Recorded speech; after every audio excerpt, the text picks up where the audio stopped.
Senhoras e senhores, estamos começando aqui o nosso Hollywoodcast com um convidado muitíssimo especial. Não tinha ninguém melhor pra gente fazer essa estreia. Você faz as honras? Com certeza. Uma lenda, o ídolo da comédia nacional brasileira, Hélio de la Penha. Salve de palmas, senhores. Que honra. Hélio de la Penha aqui. Seja muito bem-vindo ao Hollywoodcast, seja bem-vindo a Uberlândia. Obrigado, a gente fica muito honrado, né, em tê-lo aqui. Quantos anos de carreira você tem? Olha, se contar a parte desde o momento amador, a gente lançou o primeiro jornalzinho, que é a Caceta Popular, foi em 1978. Então já vamos para 47 anos. 47 anos. A Caceta Popular foi o embrião do Caceta Planeta, seria isso? A Caceta eram duas publicações. Caceta Popular começou como um jornal, depois virou uma revista, e o Planeta Diário, que já começou como um jornal e assim ficou. E a gente se conheceu no período que estava lançando o Planeta Diário, isso foi em 84 mais ou menos. Em 1988, nós fomos contratados para ser redatores da Globo, onde a gente fez parte da redação do TV Pirata. E nesse momento a gente se juntou, começou a fazer shows, e aí a gente começou a trabalhar juntos e nunca mais parou, entendeu? Então, ali foi justamente em 88, foi quando eu larguei a engenharia, né, que eu sou engenheiro de produção, formado e tal, e aí eu larguei a engenharia e passei a me dedicar exclusivamente ao humor. E qual foi o pontapé inicial que te fez começar no humor? O que você se identificou assim, falando, nossa, isso é pra mim? Porque você era engenheiro e do nada já estava escrevendo jornal, já foi chamado para ser roteirista. A gente começou a fazer um jornalzinho, eu, Beto Silva e Madureira, na Faculdade de Engenharia da UFRJ, e a gente participava do movimento estudantil, e achava que os caras eram muito sérios, levavam tudo uma série demais. A gente resolveu fazer alguma coisa para sacanear, para zoar os caras, e também falar lá do ambiente universitário, o bandejão, que a comida era uma bosta, enfim, toda aquela coisa. E aquilo começou como uma brincadeira e ficou durante muito tempo. Depois eu me formei, aí o jornal era um hobby, aí a gente transformou o jornal numa revista e seguiu ali sem remuneração. Até que em 88 a gente foi convidado, por conta da revista, a gente foi convidado para ser redator da TV Globo, né? E ali eu virei a chave e embarquei na fase profissional da minha carreira. Eu acho interessante você ter falado que vocês começaram em 78. Vocês chegaram a apanhar por causa das publicações de vocês? Era final da ditadura, né? Não, a gente não chegou a apanhar não, mas era engraçado que no final da ditadura as gráficas tinham medo de rodar o nosso jornal, entendeu? Eles ficavam com medo, até porque teve um período em que as gráficas eram incineradas, né? Sabe, bancas de jornal, gráficas, qualquer coisa que tivesse alguma publicação considerada subversiva, o pessoal os paramilitares tacavam bomba e tal. Então as gráficas, elas rodavam o jornal, mas não botavam o crédito. Coisa que, né, todo mundo colava o crédito para ganhar uma visibilidade, e eles preferiam não ser vistos junto com a gente. Então, o jornal de vocês era, de certa forma, clandestino. Era um jornal, de certa forma, clandestino. E como que vocês distribuíam isso? Eu fiquei curioso, realmente.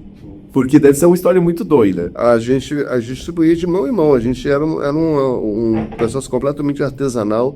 A gente ia para assim, nos bares, na praia, e vendia. Sabe esses poetas alternativos que enchiam o saco quando você vai num bar? Com certeza. Era a gente.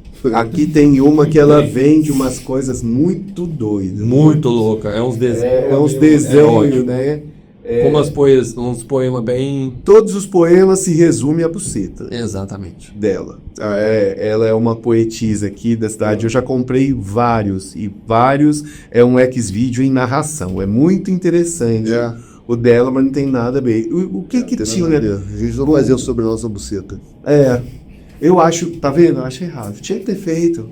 Aí, ó, a ditadura do Blau. Eu vou divulgar. Então, nesse caso, Hélio, você acha que por ser subversivo, atraiu muitas pessoas a consumirem a revista? Porque estava numa época onde as coisas eram proibidas, onde era perseguido. Então, a subversividade trouxe um interesse nas pessoas, uma curiosidade. Eu acho que, na verdade, criar mais dificuldade, né? Quando você não pode divulgar, quando as pessoas tinham um certo medo até, sabe? Pô, será, vou me envolver com isso? Será que eu posso me comprometer? Entendeu? Eu acho que tem mais esse lado assim, essa coisa a busca pelo perigo, porque o perigo não era, hoje em dia o perigo é você ser cancelado nas redes sociais e 10 minutos depois já não tem, ninguém mais lembra, você sai na rua, ninguém sabe disso. Na época da ditadura era completamente diferente, né? Que o cancelamento era de CPF, né? Você podia ir em cana, você podia morrer, enfim. Então a situação era bem delicada. Tanto é que as gráficas tinham esse problema, né? O que acontece é que a ditadura ela foi de 64 até 85, né? Quando veio as diretas já e tudo, né? Então o que acontece? Ali, em 1979, entrou o último governo, que foi o governo Figueiredo. Então a coisa já estava num período de relaxamento, de distensão, entendeu? Então a gente não pegou exatamente o período mais barra pesada, sabe? A gente pegou mais um período menos coisa, mas as pessoas assim, elas tinham um certo medo. Meu pai morria de medo dessa história de eu estar envolvido com aquilo. Toda vez antes de ir para a faculdade, eles me davam um sermão, falavam, isso aí é uma viagem sem volta, não sei o quê, enfim. Mas a gente seguiu mesmo assim. Olha, a gente descobriu que em 1970 a comédia era o mesmo discurso do Proerd de hoje. É um caminho sem volta. É um caminho sem volta, o caminho das drogas, da comédia, do riso. Você falou que em 88 a Globo chama vocês. Sim. Vocês três, inicialmente. Nós já éramos, porque assim, começou eu, o Beto Madureira. Aí depois a gente convidou o Cláudio Manuel e o Beto Silva. Então nós éramos 5, tá? E o Planeta Diário era o Hubert, o Reinaldo e o Cláudio Paiva, que não fez parte do grupo. Ele foi um dos redatores finais, ele foi o redator final da Grande Família e depois o criador do Tapas e Beijos. Então ele estava na Globo já, ele junto com o Guel Arraes, o Guel Arraes diretor, ele como redator, os dois que conceberam o projeto do TV Pirata. E aí foram atrás de redatores que não estavam escrevendo para televisão. No caso, a gente que estava nas publicações, tinha gente dos quadrinhos, o Glauco, o Laerte, lá de São Paulo, e aí também o pessoal do teatro, né? Na época, a redação era composta Caceta, Planeta, o Glauco, o Laerte, era o Veríssimo, Luiz Fernando Veríssimo, a gente tinha o Miguel Falabella, Pedro Cardoso, Patrícia Travassos, enfim, Vicente Pereira e Mauro Rassi, que eram autores do teatro chamado Teatro Besterol. Essa era a turma da redação, né? Que era uma trupe de autores e uma trupe de atores que também não faziam programas de comédia. Eram atores assim, atores de núcleo cômico de novela, ator de teatro, desse teatro Besterol. Aí no caso você tinha o Guilherme Caram, o João Vilela, a Cláudia Raia e a Débora Bloch, Regina Casé e o Luiz Fernando Guimarães estiveram do grupo Asdrubal, trouxe o trombone. Enfim, Marco Nanini e Neila Torraca, que já estavam na televisão, já eram consagrados ali, eram os caras mais conhecidos daquele momento. A Cláudia Raia, ela tinha feito uma única novela quando foi chamada para o TV Pirata. A Regina Casé também tinha feito uma participação numa novela falando um personagem que era inspirado na Tina Turner. Não me lembro exatamente o nome, mas enfim, o pessoal estava tudo começando, todo mundo, o meio conhecia o talento deles, mas eles eram um pouco conhecidos. Entendi. E como que foi o impacto disso, assim? Porque a TV Pirata é um marco da televisão brasileira. Até hoje, muitas referências saíram delas, né? Por exemplo, a gente teve referências mais atuais como Hermes e Renato, por exemplo, que deve ter saído da TV Pirata. Vocês se embasaram nela depois para fazer o Caceta? A gente que fazia TV Pirata, né? Sim, dizer, sabe? Então, na verdade, o Cacete do Planeta, ele foi uma consequência natural daquele trabalho, né? Ali era apenas como autor, e aí no Cacete a gente foi ator e foi também por frente das câmeras, né? Foi um impacto muito grande porque era um programa bem diferente dos programas convencionais que tinham mais ou menos a mesma linguagem, né? Você tinha aquela coisa da claque no final, os esquetes eram longos, tinha personagens fixos, tinha bordão, e o TV Pirata aboliu tudo isso, né? E a gente deu sequência nesse trabalho. Então, havia-se uma dúvida se o público ia gostar, se ia dar audiência, se as pessoas iam entender. O próprio Chico Anísio falava que as pessoas não iam entender, a empregada dele não ia entender o TV Pirata, que era um programa elitista e tal, sabe? Só que o programa funcionou, deu certo, porque você também tinha poucas opções de entretenimento, né? Então você ficava a família toda reunida na frente de uma televisão e naquele dia a grande atração era o TV Pirata. Depois veio a ser o Cacete Planeta. Então era uma realidade diferente de hoje, porque você tem uma porrada de opções, né? E aí fica mais difícil até da pessoa ganhar visibilidade, né? Entendi. Você sempre teve essa veia cômica e você já sempre imaginou chegar num papel de comediante, de humorista, ou foi surgindo a partir do momento que você teve a intuição de fazer uma revista de uma forma para sacanear o pessoal sério da faculdade? Você já Eu nunca... O pessoal sério foi errado. Não tinha... Eles eram sérios. Não. Vamos ver esse cara sério, eu entendi. É o pessoal mais Chatão, mais Deus. Mas, cara, então a gente... eu não tinha ideia de transformar isso em profissão, entendeu? Era uma brincadeira. Eu, enfim, não tinha a menor pretensão de entrar pro mundo da comédia e transformar aquilo em ganha-pão, sabe? A coisa foi acontecendo naturalmente. Eu percebo, assim, que engenharia foi uma escolha inicial ou não? Porque na época que você entrou na faculdade, eram as três principais, que era medicina, engenharia e direito, né? Quando você conseguia entrar na faculdade, era uma dessas três. De início, a sua inspiração sempre foi, quando vou fazer faculdade, vou fazer engenharia. Até porque naquela época não tinha Uber, então não tinha muita opção. E eu tenho que ser engenheiro mesmo, né? Não tinha por que fazer engenharia, já que não tinha Uber, né? É verdade. As opções as vagas de emprego eram bem menos, né? Bem menos, entendeu? O mercado. Mas assim, eu sou a primeira pessoa da minha família, todas as gerações, que entrou numa faculdade. E havia uma pressão dos meus pais assim, para eu fazer engenharia, que era uma profissão valorizada e tudo. E como eu era bom de matemática, não sou mais, mas na época eu era bom de matemática e tal. Então havia aquela pressão, aquela indução, eu acabei naturalmente indo para engenharia. Mas de fato não é uma coisa que eu me sentia à vontade naquele papel de engenheiro, não, sabe? Entendi. E aí? E nesse caso, como você não sentia muita vontade, mas era uma das poucas opções, o que você gostaria de ser na época? O que você gostaria de fazer se não fosse o que você foi meio que obrigado?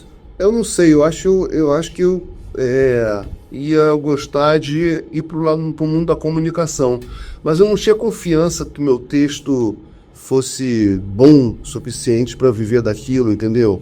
Sabe?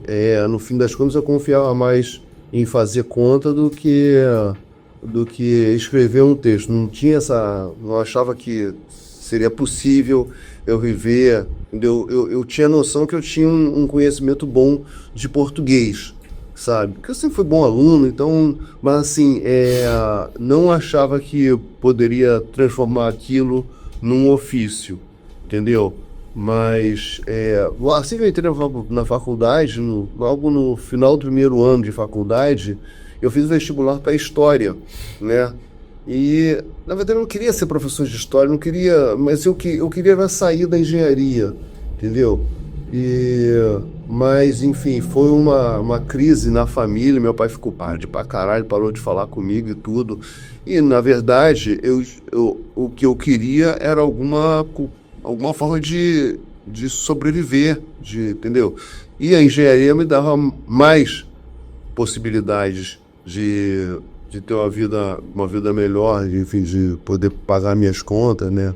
Então eu, na época da faculdade, eu fazia a faculdade, fazia um estágio, dava aula de particular de matemática, enfim. Aquilo ali, eu entendi que era o meu sustento até que fosse encontrar outra coisa. Mas eu nem procurava, achava que estava condenado a ser engenheiro o resto da vida. E hoje sendo Uber, né? Se ele fosse engenheiro o resto da vida, ele não tá, a gente estaria fazendo meu podcast. Meu talento na engenharia, que era muito baixo, certamente já estaria no Uber, e talvez o Uber X. Uber X? Porque dirige mal pra caralho, então não teria que ser já um carro que já vem todo fodido. Pensa. Tirou a carteira em Berlândia. Não, eu queria ver como é que seria. Vamos fazer um exercício aqui, né? Nós estamos com um artista completo. Como é que seria ser a gente andando no seu Uber? Como é que seria? Vamos fazer essa dinâmica. Vamos lá. Chegou o nosso Uber, Lucas. E aí? É um tal de... Hélio. Não, é esse cara aqui. Eu não entendo de marca de carro. Agora a placa, fala pra mim. Oi, tudo bom, seu Tucson? Como é que o senhor tá? Tudo bem? Tranquilo? Vocês aí? É o código? 4678. 4678, beleza. Tá bom. Estão indo para Araguari, né? Exatamente. Show, vamos lá. Vamos seguir aí, então. Seu Tucson. Vocês gostam de viagem assim, conversando, ou preferem... Acho que a gente gosta de viajar. Eu gosto de diálogo e comunicação. É porque ele é depressivo, então se não conversar ele se mata. Tá. Eu pulo do seu carro aqui agora, Tucson. Não faz isso não, por favor, que, porra, tô sem seguro, tá. Vai dar E problema. eu tenho plano de saúde, Tucson. Mas eu vou falar um negócio, viu? Peraí. Ele não chama Tucson. Tucson é a marca do carro. Você pegou errado, então, cara. Não, tá certo, Hélio. Aqui, Hélio. Hélio, exatamente, tá aí, né? Tá aqui, Hélio. Hélio, eu tô vendo aqui que você formou em engenharia civil, é isso mesmo? Engenharia de produção. De produção. Sabe ler, né? Pela Uniub. Olha que homem. A União em Uberaba. Aqui em Uberaba. Não, foi lá no Rio de Janeiro. Eu tô morando aqui há pouco tempo. Como é que você tá se sentindo aqui na cidade dos Ubers? Olha, porque assim, quando eu fiquei desempregado, eu falei, eu vou ter que trabalhar de Uber. Bota fé. Qual é o melhor lugar para trabalhar de Uber? Uberlândia. Claro, né? É visionário. Sabe? Ele tem visão. Achei que aqui era um lugar que essa profissão eu podia dirigir vários Uber. Todo com uma frota de Uber. Agora contando, muito bacana, agora contando uma curiosidade da cidade. Isso é pra todo mundo, isso é real, tá? Se for de tinha uma empresa aqui que chamava Uber Tax. Olha, precursora, pioneira. Tinha uma empresa, faliu. Pioneira, chamava Uber Tax. Quando o Uber surgiu, eu falei, não é possível. E aquela briga de taxista com Uber e tal. Os únicos que não podia sair na mão com os Ubers nem com os taxistas, era o próprio Uber Tax. Foi uma empresa que infelizmente faliu. Podia estar patrocinando a gente se tivesse entrado no Uber, mas faliu, né? Eu só iria complementar, eu acho interessante que você virou pra mim e falou que você queria ir muito pra área da comunicação, mas só que pra abrir engenharia. Mas de repente começou a usar ferramentas da comunicação, da escrita, que te trouxeram para uma carreira voltada para arte e comunicação. Então, sim. Tava já no seu destino, assim, sabe? E eu acho isso muito interessante. Eu acho curioso, assim, nessa história toda, é que a Caceta Popular, que era um jornal, virou uma revista, e depois deu origem a um programa que, sem falsa modéstia, foi um programa de humor, assim, mais Consumido durante os anos 90, começo de 2000. Exatamente. Eu acho, assim, que foi o melhor programa de humor que fez no Brasil, na boa. sem falsa modéstia, eu acho que foi o Cacete Planeta. A gente se coloca assim, temos Chico Anísio, que é um gênio, mas eu acho assim, em termos de influência, exatamente de inovação e tal, eu acho que o Caceta, ele cumpriu muito esse papel. E isso aí surgiu na faculdade de engenharia, né? E desde então, até hoje, nenhuma publicação do mesmo nível surgiu numa faculdade de comunicação, em nenhuma do Brasil. Nem de engenharia. Não seria o caso de fechar as faculdades de comunicação? Polêmica. Break news com Hélio de la Penha. Isso aqui vai virar um corte. Hélio de la Penha está militando para fechar todas as faculdades de comunicação desse país. Eu só levantei uma questão. Bom, mas eu concordo um pouco, porque assim, muitas vezes as faculdades de comunicação elas vêm viciadas de um meio muito específico que está se transformando. Então, tipo assim, todo podcast tem que ter um formato, meu segmento, sabe? Eu acho que é isso, eu acho que engessa muito, apesar que nos anos 90 e 80, a televisão era meio uma viagem de LSD. O que você acha? Nunca tomei LSD. Tudo é uma loucura. Mas eu quero só introduzir uma coisa que eu achei interessante. Não, calma, relaxa, não. Eu achei interessante isso aí que você falou. Pode falar que não é gay. Não, pois é, a primeira coisa que ele pensa é no meu... Não, Lucas, você vira depois pro entrevista, mas quero te introduzir uma coisa. Pelo amor de Deus. Introduziu algo no assunto. Então, né? Você falou uma coisa interessante, que hoje em dia as pessoas não tentam algo diferente, não tentam sair do padrão, né? E eu cursei jornalismo durante 1 ano e meio. E assim que eu entrei na... Para, só porque eu larguei 6 faculdades, você fica sacaneando, né? É verdade, larguei 6. Quanto tempo você cursou teatro? 2 semanas. Mas voltando ao assunto. Quando eu entrei na faculdade de jornalismo, eu falei, mano, eu quero fazer uma coisa diferente. Aí eu conheci uns colegas na época lá, falei, mano, vamos fazer um jornal cômico, inspirado em Cacete Planeta, inspirado também no Pânico na TV. Então eu quis fazer alguma coisa que saísse um pouco dessa linha que as pessoas só seguiam esse padrão, essa forma de pensamento. Aí a gente começou, chamava Mãe, tô na UFO. Tipo, mãe, tô na Globo, mas só que era na UFO, Universidade Federal de Uberlândia. E era uma loucura. Eu me passei por atrasado do Enem para fazer uma crítica sobre os atrasados do Enem. Então, tipo assim, eu entrei no personagem, a gente fez meio que uma operação mesmo, sabe? Tudo cronometrado. Quando der 12h59, eu vou estar posicionado na estação de ônibus para atravessar. Aí o pessoal fala, corre, eu só trotando assim, né? Todo mundo querendo me bater.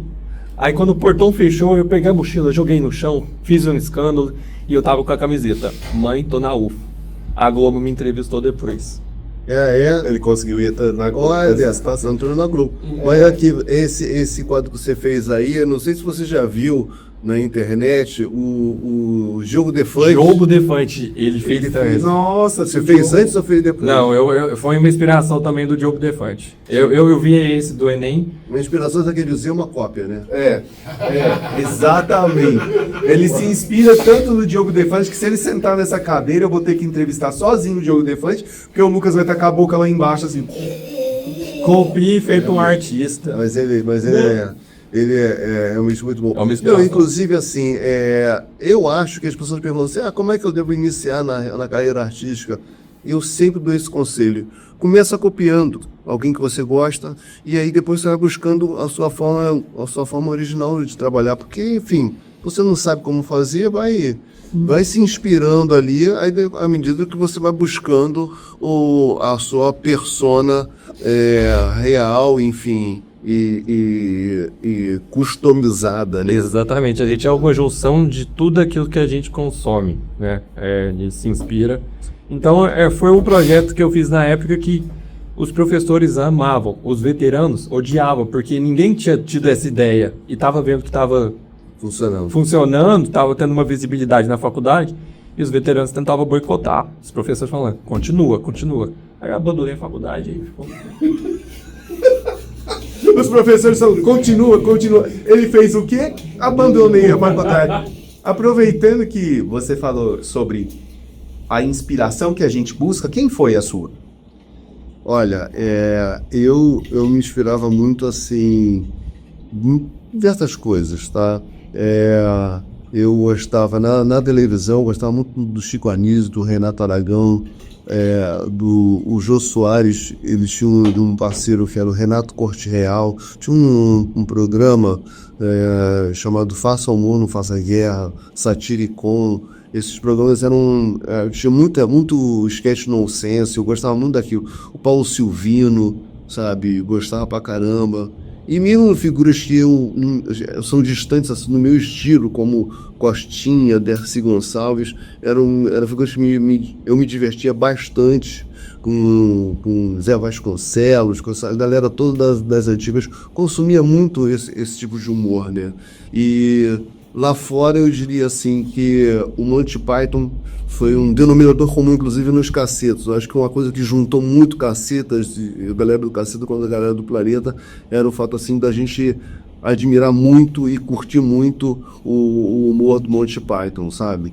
Mas fora isso tinha Woody Allen, Ed Murphy, sabe? Enfim, muita coisa que a gente acabava consumindo, digerindo e resultava no nosso trabalho. E virava meio que um evento, né? Consumir comédia naquela época, porque o acesso não era muito fácil. Então quem tinha, sei lá, uma fita do Ed Murphy, O Richard Pryor. do Monty Python, então se reunia a galera pra ver que era sentia o Caceta e o Planeta, eles se juntaram. Teve um cara que foi muito importante nisso, que o falecido produtor Paulinho Albuquerque. Ele era um produtor musical, ele era curador de festival de jazz e tudo, e ele consumia muito humor. É um cara muito divertido, botafoguense, que nem eu também. E ele uma vez, aí ele marcou uma reunião, chamou o pessoal da Caceta, o pessoal do Planeta. A gente se conhecia, mas não trabalhava junto. Mas ele marcou uma reunião, juntou a gente assim e falou assim: poxa, olha, eu tô com uma programação numa casa de jazz lá no Rio, se chamava Jazz Mania, e eu tô com a segunda-feira vaga, eu queria fazer alguma coisa de humor. Então eu resolvi juntar vocês podiam fazer um show lá, fazer alguma coisa lá. Entendeu? Aí que a gente começou a pensar o que a gente poderia fazer e tal, mas enfim, teve esse cara que juntou Caceta Popular com Planeta Diário, sabe? O cara foi muito importante na nossa carreira. Que inclusive é esse momento que dá o nome, Caceta e Planeta? Porque começou o primeiro show, era Caceta Popular e Planeta Diário apresentam o show Eu Vou Tirar Você Desse Lugar. A música do Odair José, né, inclusive, né? E aí Caceta Popular e Planeta Diário, ele virou Caceta Planeta. A gente, como brasileiro, não sei se no Rio é costume, mas aqui em Minas é muito, a gente sempre tira o sufixo da coisa. Então, por exemplo, Caceta Popular, tá certo, né? Virava só Caceta pra galera, o jornal da Caceta, até que tinha a questão da Caceta do Rio de Janeiro, era mais um sinônimo para rola. E Caceta vem uma brincadeira com Gazeta, né? Com Gazeta. Olha, eu não tinha pensado nisso. Você só pensa em rola, né? Não é verdade, é porque assim, quando a gente ouve os cariocas conversando, eles falam, tá pegando na minha caceta e não sei o quê. Não é uma coisa assim? Ou eu tô errado? Não.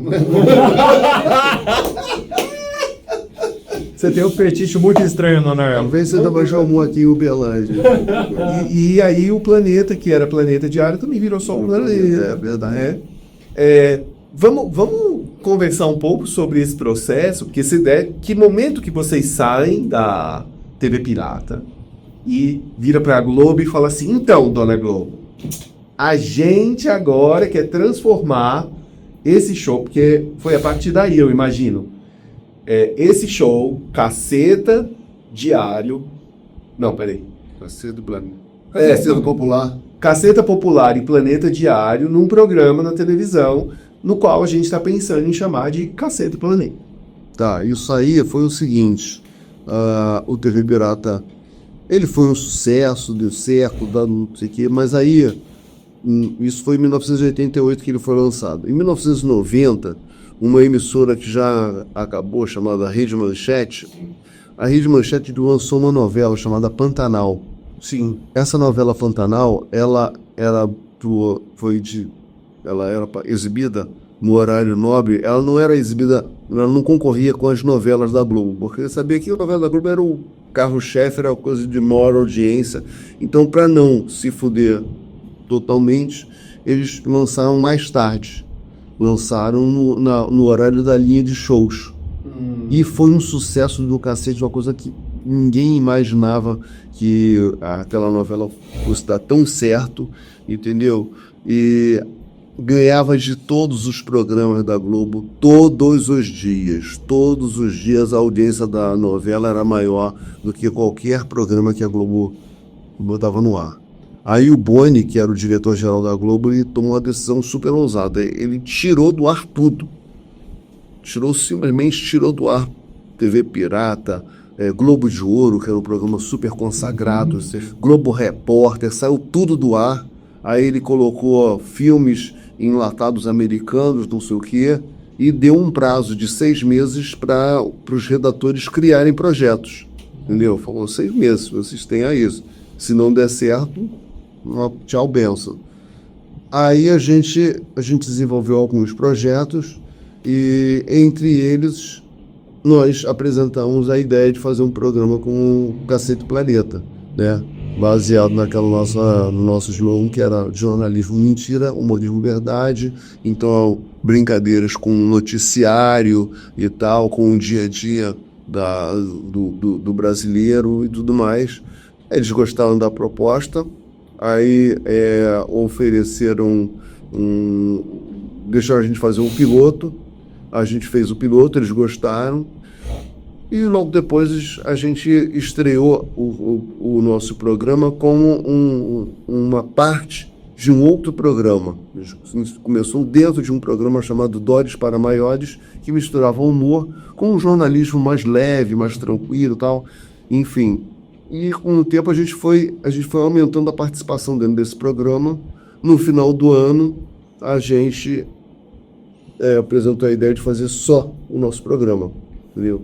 E eles gostaram, tal. O programa começou mensal, às terças-feiras revezavam vários programas, e entre eles o Cacete Planeta, que boa mensal de 92 até 97. Em 98 a gente se tornou um programa semanal, derrubou as outras atrações e ficou só o Cacete Planeta. Aí virou aquele hábito do brasileiro, terça-feira dia de Cacete Planeta. Eu tinha esse hábito muito. Eu acho impressionante o quão... porque vocês revolucionaram, de certa forma, a televisão com um formato que ninguém explorava. Que eu saiba, ninguém explorava. E isso sempre traz o público para você. Porque eu vou dar um exemplo de... A gente já fez alguns vídeos também no formato jornalístico, mas só que cômico, né? De uma forma de denúncia, aqui na cidade de Uberlândia. Tipo, eu acho que você ainda não chegou a passar, mas tem uma... Como é que chama mesmo aquilo lá? Não, eu acho que ele não passou, porque não é o caminho da passarela, você tá falando? Não passou. Eles construíram uma passarela, né? Supostamente, pelo amor de Deus. Supostamente para lavar dinheiro. A afirmação veio muito dura, né? Eles construíram uma passarela. Sabe qual que é a sua sorte? É que o prefeito da gente está em Israel. Por É isso verdade. Assunto bombástico. Não, supostamente. Foi com o Pablo Marçal para Israel? Eu acho que eles foram. Cara, a gente não acredita nas coisas. Assim, só um comentário aqui, depois você vai saber. O cara foi para Israel. No dia seguinte, o Irã soltou a bomba. Tá ele correndo na internet por um bunker. Uberlândia tá super bem. Ah, de boa. Você nada me mandou Pacheco. Aqui tá tudo Né? certo. Você anda pela cidade. Você é atropelado 2 vezes. Aí também aconteceu isso. Não, mas só voltando rapidinho, aí tem essa passarela que eles construíram, né? Debaixo da passarela tem uma faixa de pedestre. Mas para justificar a construção da passarela, eles fecharam a travessia da faixa de pedestre. Então quando a pessoa saía da estação de ônibus para atravessar para o shopping, para trabalhar e tal, eles eram forçados a passar pela passarela, subir pela passarela. Mas não tinha acessibilidade, não tinha segurança nenhuma. Aí um dia eu virei pro lugar e falei, Carol, era um domingo de manhã, eu falei, bora gravar um vídeo. Ele nem sabia o que era, eu só foi. Falei, bota pra gravar. E eu comecei, velho, eu dei uma de louco, assim, sabe, de uma forma denunciando cada coisa daquela passarela, falando que ela era inútil, não tinha o porquê existir. Aí eu xinguei muito, aí o Instagram derrubou a gente, mas aí a gente postou de novo. Então, tipo assim, chegou um momento que quando a gente postou o vídeo, viralizou e muitas pessoas começaram a se identificar, sabe? Tipo, nossa, é verdade, eu também queria entender porque isso, finalmente alguém falou, tal. Passou uma semana, parece que chegou até a prefeitura. Eles abriram A passarela. a faixa de pedra. Porque você tem que dar o contexto. Eles fizeram uma passarela, colocaram uma faixa de pedestre, uma lombada, sabe aquelas lombadas eletrônicas? Colocaram a lombada, a passarela e um farol no mesmo espaço. Então, você segue quem? Você segue o farol, você segue a passarela, você segue a lombada... O farol você que segue nunca quem? fecha. Então, tipo assim, não foi feito para pedestre, né? Aí, tanto que a gente começou a flagrar pessoas que arriscavam a vida delas atravessando e pulando esse murinho, né? Para chegar mais rápido na estação, para não perder o ônibus, depois de um dia de trabalho. Aí, meio que esse vídeo estourou e a nossa denúncia ajudou as pessoas. Isso de uma forma cômica, mas também jornalística. Legal. Uma curiosidade... Cumprida, já pode morrer. Já posso morrer. Diz Hélio de la Penha, já posso morrer, então... Polêmica. Hélio de la Penha deseja a morte de PCD em Uberlândia. Sensacionalismo aqui, ó. Hélio, você acredita que talvez o Cacete e Planeta formou a escola da MTV? Eu sei que Sim, aquele jornal que tinha, né? sim, Sensacionalista. Não, o Comédia MTV. Comédia MTV, com a Agenê, Dani Calabresa, Tata Werneck. Tata Werneck, tinha um outro que era o Bento Ribeiro, sim, eu acho que havia uma inspiração ali do trabalho do Caceta ali, um quadro que era o que ele fazia, que era o plantão do Caceta, que comentava as notícias e tal, sabe? A gente não tinha aquele, a gente não trabalhava naquele formato de bancada, dando notícia na bancada, tal. A gente já dava notícia na rua, já na cena, né? A gente, inclusive, porque esse formato de bancada, por exemplo, de humor, é anterior ao Caceta. Já tinha programas como o próprio Saturday Night Live, usava isso. Tinha um programa menos conhecido na América chamada Not Necessarily the News, que também usava essa coisa da bancada, fazer e tal. Enfim, era uma coisa muito comum. Era tão comum que a gente abriu mão. A gente falou, não, vamos buscar um outro caminho, entendeu? Mas eu acho assim que a ideia de ironizar as notícias do Brasil, quem fez isso primeiro foi o Caceta. Então, natural que eu acho que não tinha muitas atrações na televisão, certamente eles assistiam o Caceta e podem ter se inspirado.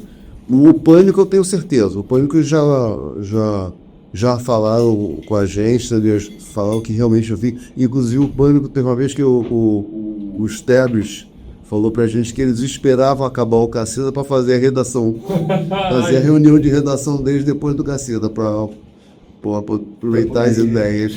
Aproveitar as intenções copiar. Eu acho isso fantástico, porque forma toda uma geração de pessoas. O Pânico teve, né, a sua... Teve mais de ser um trilho, teve... Né, não era só bunda, né? A gente tem que falar... Não é minha... Falou bem engraçado. Tinha os quadros... Eles forçavam a barra ali, né? Pegavam no pé dos... Foi lá botar uma coisa... Aquela escada pra ver a casa da Carolina Dickmann, sabe? Eles botavam os artistas pra calçar a sandália da humildade, os Soares não queriam de jeito nenhum, enfim, tinha uma implicância ali que era natural da comédia, mas podia às vezes passar um pouco do ponto. Por exemplo, o Vesgo tomou um socão do Netinho, né? Isso aí ficou no gol, né? Gol, né? Tudo bem que lá na Consolação em São Paulo ele ficou muito tempo conhecido como a noivinha do Netinho. Mas Desculpa, Rodrigo, não era pra contar, desculpa, mas eu tive que soltar. É, o nome dele. Ah, tá. Ele não chama Vesgo, ele chama Rodrigo. Tá certo. Vesgo é um personagem. E aí, assim, tinha muitas coisas que aconteceram. Esse formato do Caceta apresentar na rua é muito bom, porque traz o público para mais próximo da realidade. Né? Essa era exatamente. Porque ficar atrás de uma bancada, praticamente 90% da população não teria essa oportunidade de estar atrás de uma bancada. Mas na rua, a rua é onde as coisas acontecem, é o cotidiano, as coisas... É a loucura, então... A ideia da gente era justamente trazer o humor do povo brasileiro, que é bem humorado, divertidíssimo e tal, trazer isso pra televisão, né? E eu acho que funcionou bem, né? Sim. E, assim, a gente sabe que você foi responsável por uma das maiores polêmicas do Brasil nos anos 90. A gente vai colocar e eu quero que você comente, por favor. Polêmica complicadíssima. Mas não foi? Vai falar mesmo ou vai falar Não, não? fala, a gente vai falar. Não, eu vou colocar aqui, eu tô esquerdo.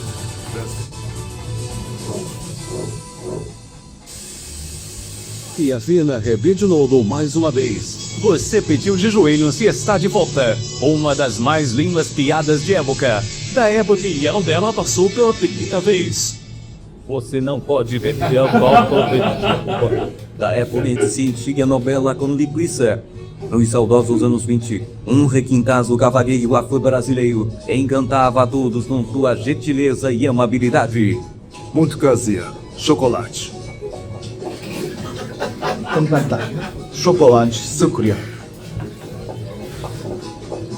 Como tem passado, cidadão? Bem, uma de recomendação da sua família, chocolate. Como peço água? Gosto de chocolate. Chocolate com brigadeiro.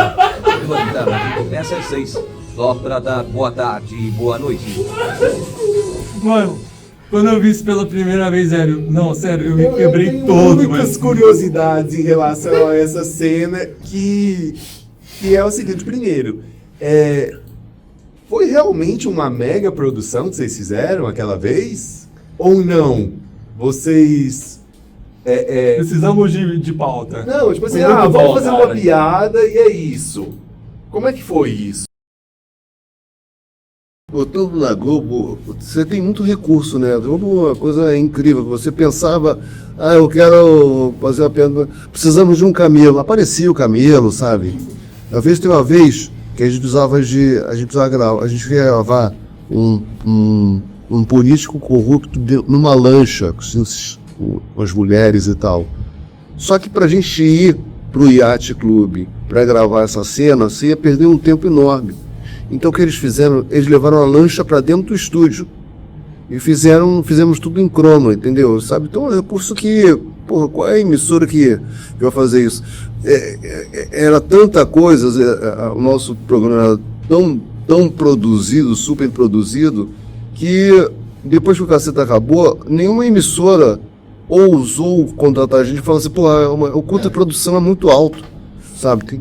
Paga esses caras, tem aquela produção enorme dos caras, e a gente, na verdade, no meu caso do Chocolate com Pimenta, a cena ficou incrível, fantástica, porque assim, a gente se aproveitou da produção da novela Chocolate com Pimenta, entendeu? Então todos os figurinos que você vê ali, eles faziam parte do figurino dos figurantes da novela, tá? É só o meu figurino que era original, os outros eram todos para a novela, entendeu? O cenário que ele se passa também é um cenário ali que a gente conseguia ver, a gente trabalhava ali nessa época era uma grande casa de festas chamada Espaço Lonier, que depois que virou o CT do Botafogo, entendeu? E é até curioso assim que nesse Espaço Lonier teve algumas cenas de novela do Tabajara Futebol Clube. E Eu não sei se foi isso que inspirou o Botafogo ir montar o CT também ali no Espaço Lonier. Eu sei que, enfim, a gente trabalhava muito lá. E lá tinha uma igrejinha, uma ruazinha tal, que as novelas usavam, e a gente usou da mesma forma. Aí você tem aqueles recursos, você tinha uma grua, você tinha equipamentos e tal, sabe? E que permitia você fazer uma coisa que fica... Eu acho que o grande choque para as pessoas é, porra, como gastar tanta grana para fazer uma piada tão boba, né? Eu acho que... É verdade. Né? É um trocadilho, no final das contas, é apenas um trocadilho, né? Mais uma polêmica de corte. Hélio de la Penha, botafoguense roxo, afirma que seu clube nada mais é que uma cópia barata do Clube Tabajaro do Cacete Planeta. Não, isso aí você não vai... Esse corte não vai ser... Eu sabia. Esse corte não será possível. Esse corte não será. A galera do Fogão sabe muito bem o meu amor, a minha paixão, entendeu? Podem fazer o possível, se não vão conseguir depreciar a minha imagem junto. Vocês não vão conseguir sensacional isso? Negra, nem junto ao meu grande presidente do Botafogo, João Paulo Magalhães Lins, meu amigo, nem a Mr. John Textor. Hey Textor, we're together. Vamos junto. É isso. You are. Hélio, eu esperei a vida inteira pra te perguntar isso. Sensacionalismo, né? Como é que foi você tá andando na praia e se deparar com o Terry Crews, chegar ali e falar, bora participar do Cacete Planeta? Como que foi essa história? Essa história foi muito bacana, cara. Na verdade, não foi na praia. Né? Não. A gente tinha uma pelada que acontecia numa academia chamada Estação do Corpo, lá no Rio, perto da Lagoa. E toda sexta-feira a gente jogava essa pelada ali, sexta-feira pela manhã.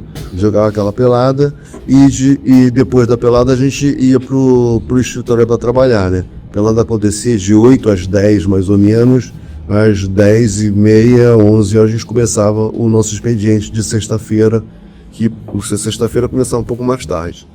E aí um dia, tô eu e o Beto Silva lá, saindo da pelada, e a gente vê o Terry Crews malhando. Ele tinha ido fazer o filme do Stallone, né? Os Mercenários. Dos Mercenários. Ia rodar esse filme lá no Rio de Janeiro, algumas cenas lá. Ele estava lá, então ele aproveitou para ir malhar nessa estação, que era uma academia top, boa pra caralho e tal. A gente falou, pô, aquele cara ali não é aquele cara das branquelas, e nem sabia o nome dele.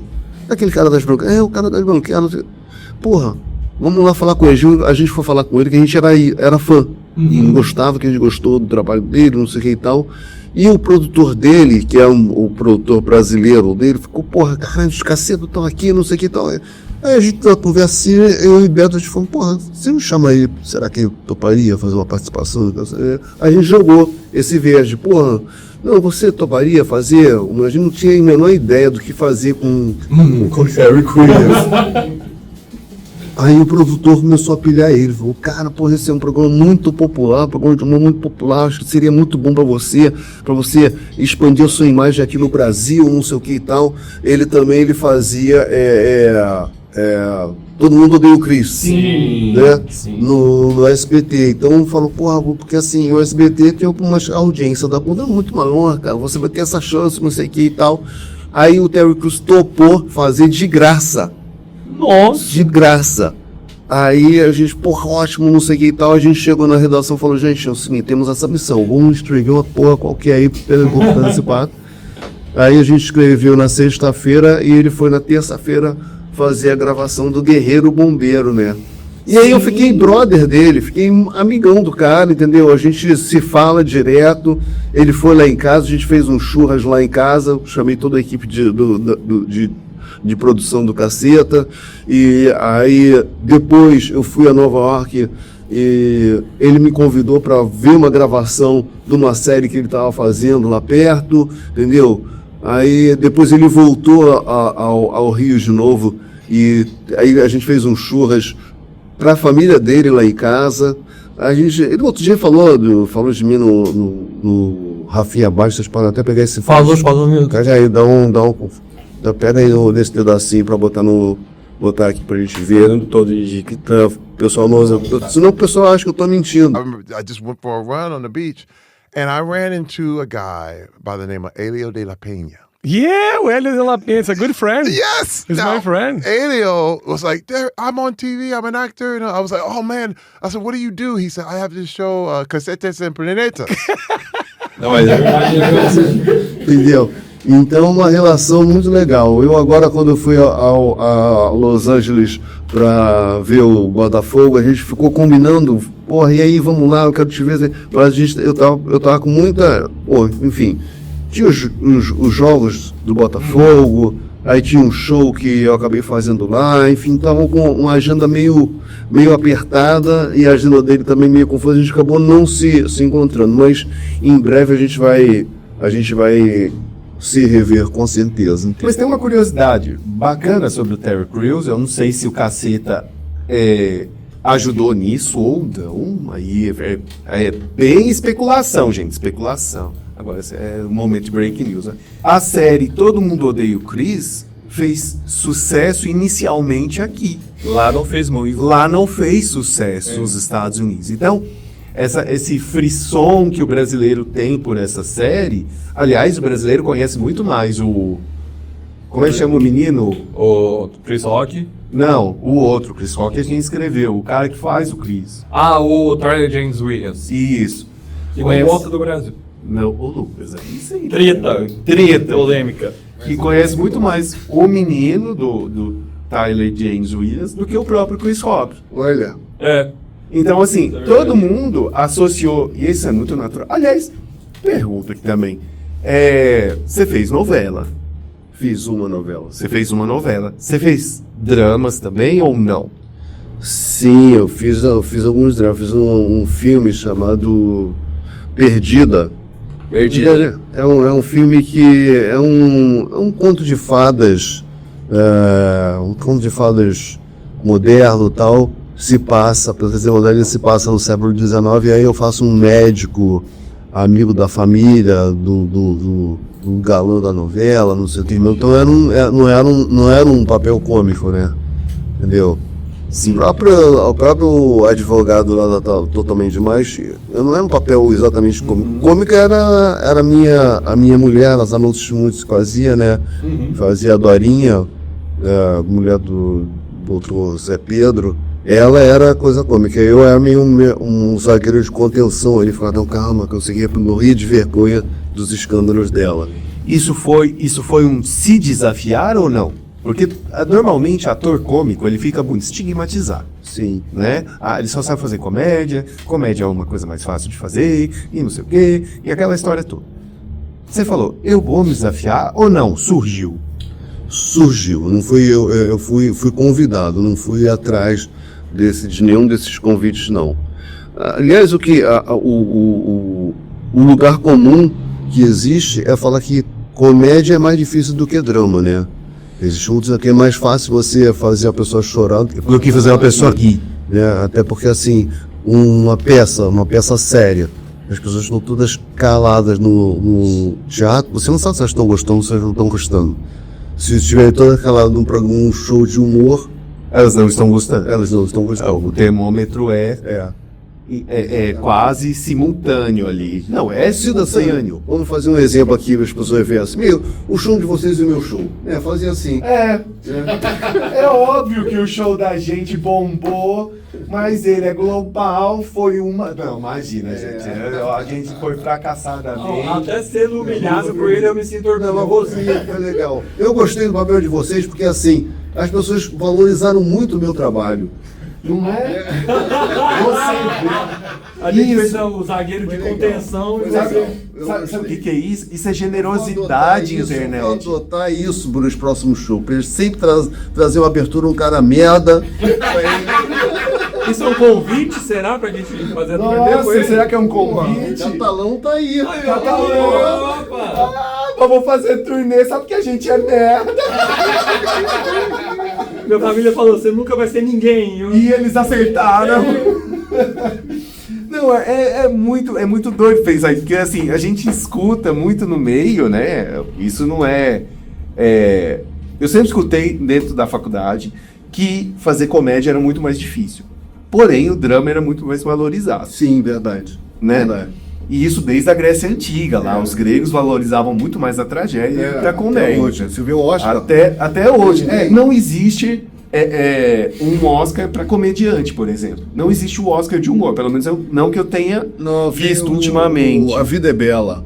A Vida é Bela. Mas a vida é bela é de chorar litros. Mas o personagem é um personagem cômico, cara. O personagem principal entendeu? Ele tá fazendo uma coisa absurda ali. Ele tá tentando inventar um mundo, Um jogo pro filho, né, e tal. E aí acaba sendo uma coisa dentro de um drama, uma coisa divertida, tal, né?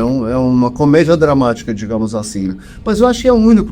O Woody Allen, acho que o Woody Allen ele já foi. Eu acho que ele já ganhou. Ele não foi lá receber, mas acho que ele ganhou. Mas é raríssimo. Estamos falando aqui de exceções, super exceções. Charlie Chaplin ganhou um Oscar póstumo. Entendeu? Né? Exatamente, mas assim. A valorização do drama é, sem dúvida, bem maior. Né? Bem maior. Será que isso é por conta que, assim, a gente está conversando aqui, porque o drama, ele une sentimentos e a comédia é muito pontual. O que te faz rir não me faz rir, o que faz ele rir não faz o Lucas rir, por exemplo. E o drama não. Câncer é câncer para todo mundo. Talvez, eu nunca tinha pensado a respeito desse jeito assim. Pode ser que seja isso, entendeu? Sabe, as pessoas não levam o trabalho do humorista a sério nesse sentido, né? Porque por ser engraçado, e talvez ele fala, tudo é troço, Ser engraçado tudo é piada, assim, assim. é só sair do... porque a gente beira muito o ridículo. E eles acham que o ridículo se transcende para a vida. E talvez não é esse momento. Agora, Hélio, a gente quer entrar num assunto bem polêmico, assim, já que a gente está falando de humor. Tô procurando aqui, O Lucas tá procurando. Eu acho que é um assunto que tá todo mundo sabendo, todo mundo já viu, é notícia em todo o tabloide, virou portal, tudo. virou um caso, tá no G1, tá no R7, né? E assim, Hélio, infelizmente, a gente vai ter que perguntar isso, né? E o Palmeiras, hein? O Palmeiras, cara, o Palmeiras me decepcionou. O Palmeiras, ele já virou um freguês do Botafogo e de repente resolveu ganhar. Entendeu? Resolveu ganhar. Eu apostei R$100 num bolão que dessa vez o Palmeiras vai ter Mundial. Não sou palmeirense. Você apostou? Apostei. E tá 14-1. Cada R$1 eu ganho 14. Você é professor, você apostou seu salário? Apostei meu salário. Ô, prefeitura, ajuda nós. Se eu tivesse apostado no Fluminense ganhar do Inter, obrigado, eu tinha ganhado 1.200, porque tava 1-12. Tá. E aí, eu apostei mais na Bet, não, tá, gente? Apostei com o Manu Meu ia ganhar mais se você apostasse no Al Hilal contra o Manchester City. Esse aí. Nossa, realmente. Aí. Esse aí foi uma zebra que eu tinha feito eu sou colunista do UOL, né? Tô falando com o Luiz Aldo, fazendo os vídeos lá e tal. E aí eu fui pro Mundial cobrir a trajetória do Botafogo. Aí eu tinha feito um vídeo fazendo o balanço dos... como é que foi a performance dos clubes cariocas no Mundial. E nesse vídeo eu falava, assim, o Fluminense tinha acabado de ganhar da Inter, né? E aí eu fiz o vídeo. E falando que ele ia escalar uma montanha muito maior do que a do Palmeiras. O Palmeiras ia jogar contra o Chelsea, que ele ia jogar contra o Manchester City. Falei isso. Mandei o vídeo e tal. Aí quando foi 1h da manhã, o cara me ligou, falou: Hélio, você falou aqui que o Fluminense vai ganhar vai jogar com o Manchester City, ele vai jogar com o Al Hilal. Eu tive que refazer o meu vídeo 1h30 da manhã, doido pra ir dormir. Porque, apostei em Manchester. E aí você poderia ter usado até, tá vendo que o show da gente é merda? Vou fazer a piradinha. Você poderia ter usado, olha, a montanha do Fluminense era muito maior, mas quem veio jogar foi o Maomé. Então, essa foi boa. Então eu não sou um merda. Se quiser que eu ligue para... Talvez eu seja. Só voltando um pouquinho uma história, eu achei interessante, né, que vocês tiveram a ousadia de chegar no Terry Crews, no produtor dele, e falar: nossa, será que o Terry quer fazer parte, né, de um episódio? Será que o Hélio quer fazer parte da Hollywood Comedy? Responde aí, ô Carlos. Você deixa? Mas já não tá Você fazendo. nem tá pensando nisso. Carlos está... Olha, eu quero fazer uma revelação aqui. Carlos está aqui usando drogas, que é professor de geografia. Tá lá cheio de remédio tarja preta. O João Bolão. Eu tive que emprestar os meus. Vou comprar o que agora? No crediário. Você devolve o meu Azoplan, você devolve meu Rivotril, Carlos. Erradíssimo você, como professor, pegar e usurpar. A única sorte nossa é que do seu lado tá o nosso Walter White, André aqui. Entendeu? Vem cá, André, pro povo ver quem é você. Mostra quem é o André. Ó, mostra quem é o André. Esse é o André, esse é o Carlos. O Carlos é a pessoa que tá do Botafogo. André é a pessoa que bota fogo nas metanfetaminas. Só por isso que a gente vai ter remédio. O André parece muito o Walter White, meio com quimioterapia, não parece? Mas não tem a parte inchada. Hélio, você tá na UOL hoje, tá trabalhando na UOL. Quais são os seus projetos atuais? O stand-up é fato. É o stand-up, essa coluna do UOL, e eu também sou um palestrante. Certo. Eu sou palestrante, eu tenho 2 palestras que eu tô rodando por aí. Uma delas fala sobre educação, como é que a educação transformou minha vida, né? O título é Sem Educação Não Tem Graça. E o outro é o que mostra assim como o Cacete Planeta e o nosso programa, ele trazia pilares que estão presentes no mundo corporativo, sabe, de competitividade, inovação, trabalho em equipe, enfim, criatividade, enfim, como é isso, como reconhecer o fim de um ciclo, como se reinventar, tudo isso numa palestra chamada Piada Também é Business, entendeu? Então, e paralelo a tudo isso, eu tenho um projeto social, que eu tenho uma biblioteca comunitária numa favela no Rio de Janeiro, chamada Babilônia, na verdade, em 2 favelas, uma no Complexo do Caju e essa outra no Morro da Babilônia, a Biblioteca Hélio de la Penha, em que eu trabalho o incentivo à leitura para a população sem muito acesso à cultura e à informação, né? Tá? Do lado de tudo isso, eu sou também um humorista de águas abertas, né? Eu faço competição de natação no mar, né? E o mais importante de tudo isso, sou botafoguense. Botafoguense, né? Estamos torcendo pelo Mundial do Palmeiras, que vai ser meu 13º. Deus me livre. Hélio, eu gostaria também de saber... Tô torcendo pro Mundial do Al Hilal. Al Hilal. Tô torcendo pro... Você tá pro Al Hilal? Ah, não. Al Hilal. Não, ele já tomou um golpe na vida, né? Ele também tem defeito. Neymar meu gol. Corte no podcast. Neymar. Não, o Neymar deve estar se ruindo, né? Ele poderia estar jogando esse... Ah, mas eu acho que ele não gosta de jogar. Eu gosto de dinheiro. Você acha, você, como colunista da UOL de esporte, você acha que o Neymar gosta de jogar futebol ou não? Eu acho que ele gosta de jogar futebol. Ele gosta de jogar futebol. Ele não gosta de compromisso, né? Ele não gosta de ter que acordar cedo no dia seguinte para treinar, sabe? Ele gosta da balada, mas você acha que ele curte futebol? Ele é tipo um Romário 2.0. Ele se diverte.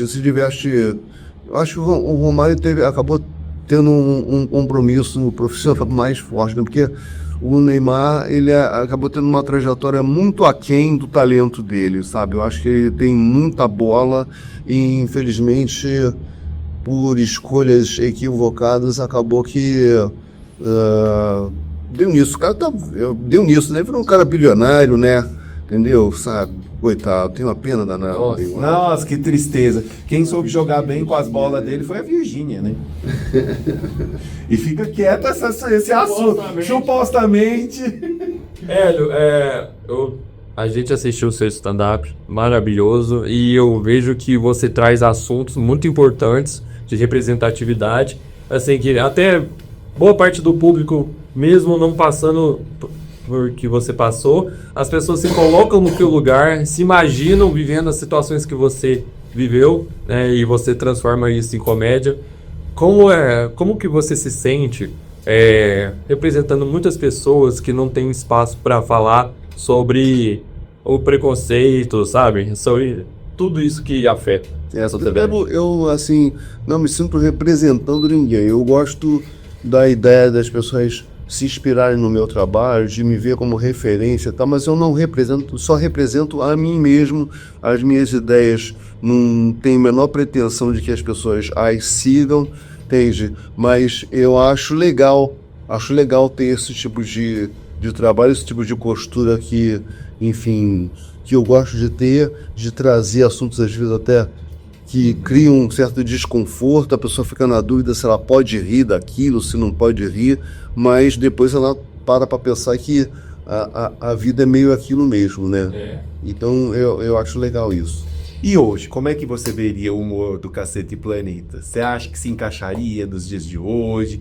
Você acha que... Como é que seria... Você já fez esse exercício ou nunca? As pessoas perguntam muito isso, mas eu sempre falo assim, o humor é sempre contemporâneo, o humor está sempre acompanhando o seu momento, entendeu? No caso do Caceta, eu acho que se a gente estivesse no ar hoje, a gente estaria fazendo piadas de hoje. Entendeu? As pessoas têm uma tendência de achar que, se o Cacete estivesse no ar, a gente estaria trazendo as piadas dos anos 90 para 2025.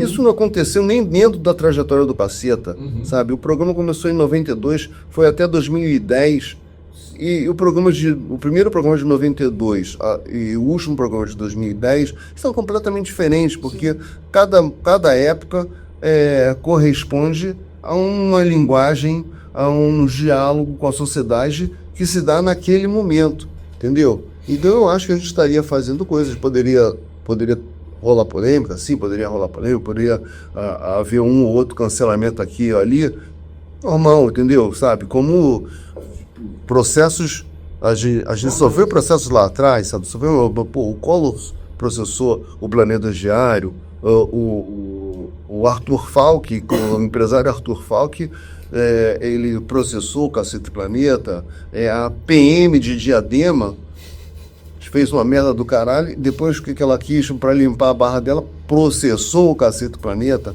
os deputados de Brasília tentaram processar o Cacete Planeta, enfim, sabe, foram várias polêmicas que aconteceram, então faz parte, é natural na vida de um humorista ter esse tipo de embate, né? Entendi. Você acha que agora eu vou tocar num assunto que, se você quiser falar, tudo bem, se não quiser, tudo bem também, que eu acho que é um assunto que já tem muitos anos, mas que às vezes pode ser ainda dolorido. Você acha que a morte do Bussunda causou um impacto que talvez não foi digerido na velocidade que precisava? Eu acho que foi uma coisa muito difícil, realmente. Foi um momento que foi pra gente uma bomba atômica que caiu no nosso colo. Porque a gente estava completamente relaxado, tranquilo, se divertido no dia anterior. Ali fomos jogar uma pelada e tal, cobrindo a Copa do Mundo, uma coisa que a gente tinha o maior prazer, o Bussunda tinha uma alegria tremenda, entendeu? Sabe, eu acho, inclusive, que ele morreu bastante feliz, porque estava um momento muita alegria. E, de repente, o cara que era a cara do Cacete Planeta, sabe, digamos, o band líder, sabe, o cara parte e a gente fica ali sem saber para onde ir e tal. Foi uma coisa que foi bem complicado. No caso, assim, o grupo, o trabalho do grupo, ele seguiu, né? A gente continuou o programa, o Bussunda morreu em 2006, o programa foi até 2010, aí a gente deu uma parada em 2011, 2012 voltamos com o Cacete Planeta Vai Fundo. Então, quer dizer, a gente sobreviveu à morte do Bussunda, teve audiências altas depois do falecimento dele, quadros icônicos, tipo a paródia da novela Caminho das Índias, a campanha de eleição do Seu Creyson em 2002, foram coisas muito bacanas. Em 2002, não foi da Liga, acho que foi depois, né? Acho que foi depois. Aí agora já me... A gente não vai saber se isso é Alzheimer ou maconha, mas aí não vai saber nunca. Não pode. Não, que isso, Uol? A gente estamos aqui com uma pessoa. Não sei, não me lembro quando é que foi a campanha do Seu Creyson, tá aí. Então, porque se foi em 2002, o Bolsonaro estava vivo. Mas, enfim, eu acho que a gente teve muita coisa. Mas, assim, sem dúvida, a gente era um grupo, nós éramos 7. Aí morre um cara que era muito importante, e a cara dele era muito marcante. Teve uma coisa também que para a sociedade foi uma coisa assim, um choque, porque as pessoas sempre viram a gente rindo, se divertindo e tal, e de repente as notícias eram a gente chorando, sabe? Foi uma imagem que marcou muito assim, as pessoas do Brasil todo, naquele momento assim, ficou sensibilizado com a partida do Bussunda, né? E internamente criou-se um desequilíbrio, porque assim, quando você é um grupo de 7, um número ímpar, até qualquer votação, ela tem o seu voto de Minerva. Exatamente. Assim. Quando você tem 6, você fica uma coisa que você pode criar um impasse, né? Entendeu? Então o Bussunda, ele era uma figura assim que ele era um harmonizador dentro do grupo, porque ele não ficava fazendo panelinha com ninguém. Ele tinha a opinião dele, podia gostar de você e não gostar de você, e falar assim, não, mas você tá certo nesse caso, entendeu? Então tinha uma imparcialidade que era muito importante no grupo, que obviamente a coisa, somada com um desgaste da longa trajetória, num outro momento que estavam na vida, não sei o que e tal, eu acho que de certa forma foi contribuindo para ir minando o tesão de estar ali junto todo dia e tal. Já começamos, começamos solteiros lá atrás, de repente estava todo mundo casado, todo mundo estabelecido, aí morre o cara, aí as pessoas começaram a buscar caminhos de trajetórias individuais, né, pessoais, né? Hoje, você pensa, por exemplo, em ser mantenedor de um projeto audiovisual seu? Porque eu vejo que muita gente chega num ponto da carreira que você, eu acho que eu quero ser um pouco produtor, né? A gente viu o Will Smith fazer isso com o Cobra Kai recentemente, e aí você vê, quando você, por exemplo, assiste o Maluco no Pedaço, você vê um monte de referência de Cobra Kai lá naquele seriado.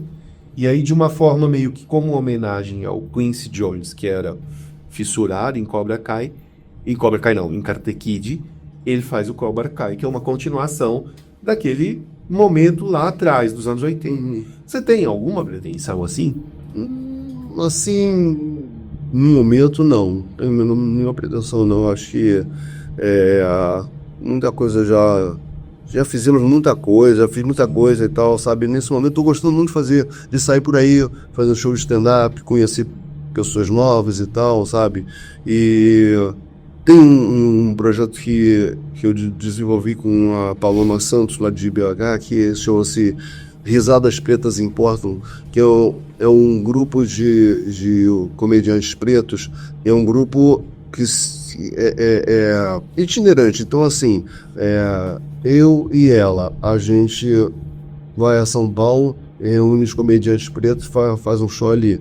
Mas foi em Belo Horizonte e reúne os comediantes pretos de BH, os melhores a gente traz para fazer parte do show. E a gente está querendo muito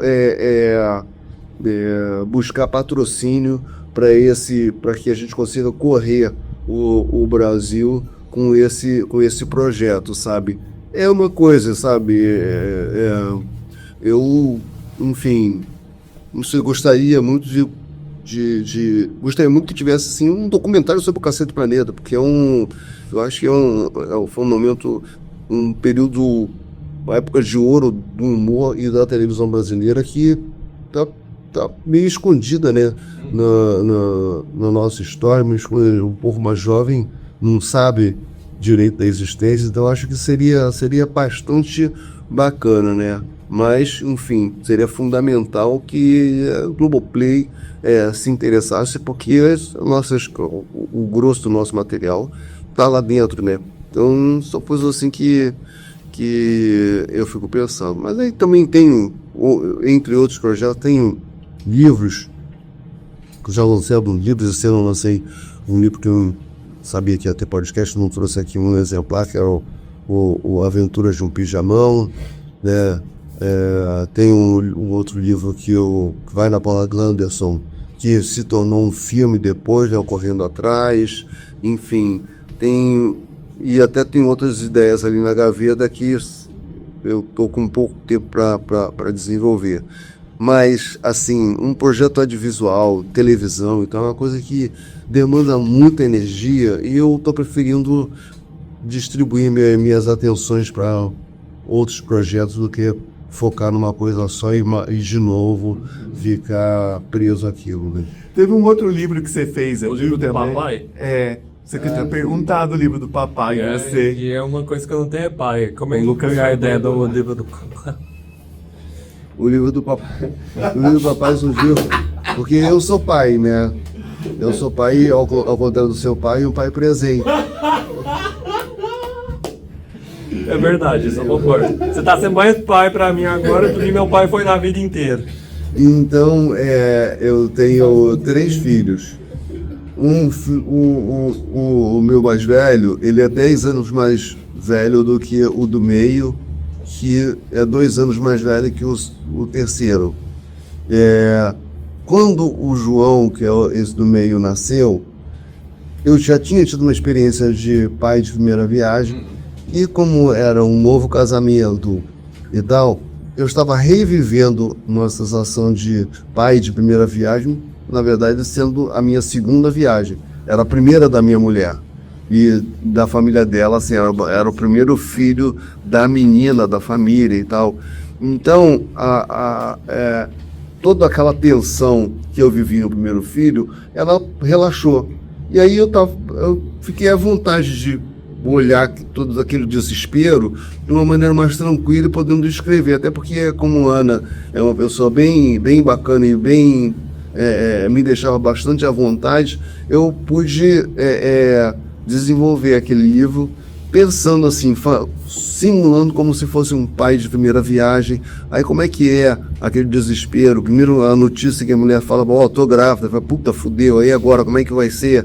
Não sei o que, aí o cara tem que ir a ginecologista, não sei o que, tem o dia do parto, que é o dia que o pai acaba dando mais trabalho do que a própria grávida. Enfim, aí fui fazendo os capítulos pensando em cada episódio desse, né? E aí é um livro que começa na concepção do bebê e ele fecha na festa de aniversário de 1 ano do garoto. E esse último livro que você lançou recentemente fala sobre o quê? Esses são crônicas curtas, assim, que falam sobre a vida de casado, solteiro, sexo, falta de sexo. São várias crônicas que circulam em torno desses temas, do ponto de vista do homem casado, que é muito sacaneado no mundo da comédia, né? O casado é um merda, a vida de casado é uma bosta. Na verdade, a vida do solteiro é muito mais bosta do que a vida do casado. É verdade. O Lucas nunca vai saber, nunca teria ninguém. Enfim. Deixa eu falar. Sabe? E aí eu coloquei a coisa do ponto de vista assim, do homem casado, vendo como é que é o mercado lá fora, o que tá acontecendo lá fora e tal, sabe? Essa é a ideia do Aventura de um Pijamão. Pijamão, no caso, era eu mesmo. E é lá e tal. Lucas, você tem que ler o livro para você saber, pelo menos na fantasia de alguém, como é ser um cara casado, porque a realidade nos conta que isso talvez nunca aconteça. A última pessoa que você saiu no Tinder em Goiânia era assexuada, gastou seus únicos R$150 numa balada cara e nem um beijo ela te deu. Então, desculpa, isso foi muito interno, desculpa, não tem nada a ver. Hélio, a gente, assim, tá encantado de estar contigo aqui. Eu vou fazer uma última pergunta que pega aqui para mim. Tá? Vocês fizeram, né, um disco, um vinil. Quantos vinis? Corta. Vinis, professor de química. Quantos discos? Quantos discos? Facilita, não passa Quantos discos vocês lançaram? E como que foi esse processo? Assim, quantos... A gente lançou 3 álbuns. Foi o Cacete Planeta, foi o Pra Comer Alguém e foi The Best of Cacete Planeta, que juntava os dois assim. Foram basicamente esses, mas o Cacete Planeta foi um álbum bem icônico, bem polêmico, né? Começa assim, a partir desse, até o título dele, Preto com um Buraco no Meio, que as pessoas faziam várias interpretações loucas, e na verdade ele era preto com um buraco no meio, porque é um vinil, e é redondo, preto, tem um buraco no meio para botar na vitrola, né? Era só essa a nossa ideia. Era bem mais literal, né? O pessoal Bem, pensando. as pessoas perguntavam como é que vai ser o disco de vocês, ninguém sabia, um grupo de humor que vai lançar um disco, como é que vai ser? A gente falava, o disco é igual a todos, preto com um buraco no meio. Quando chegou na época de eu fazer dar o nome pro disco, eu falei, pô, por que não bota esse nome mesmo? Aí ficou Preto com um Buraco no Meio, os artistas que fizeram a concepção gráfica, né, que foi o Grimbo Cardia e o Flávio Coker, tiveram a ideia de botar esse negão com uma furadeira fazendo um buraco no meio do disco, né? Negão que lembra um pouco o Mussum, né? Lembra, é verdade, lembra assim. Vocês me perguntaram quem eram minhas referências, eu acabei esquecendo de citar a grande referência que é o Mussum. É o Mussum. Acho que o Mussum ali, né, foi um ícone na comédia como um todo, dos Trapalhões, assim, criar polêmica, que era o meu preferido, achava o mais engraçado, de fato. Eu sei que essa pergunta é muito clichê, mas eu acho que é importante. Qual dica você daria para os comediantes, humoristas que estão começando aí na carreira? Tem muita coisa para se poder ainda. Depois dessa pergunta, eu posso fazer uma pergunta? Pode, claro. Pede o patrocínio. É legal. Depois dessa pergunta, eu vou fazer uma pergunta. Mas eu acho sim, a dica que eu dou para quem está começando é estudar, se informar, ler, assistir muita coisa, ir aos shows, testar, tentar escrever, e se tiver oportunidade de exercitar isso em algum comedy, algum bar e tal, fazer vídeo em casa, enfim, hoje você tem a chance de você mesmo fazer o vídeo e ver o que acontece. Não quer dizer, assistir,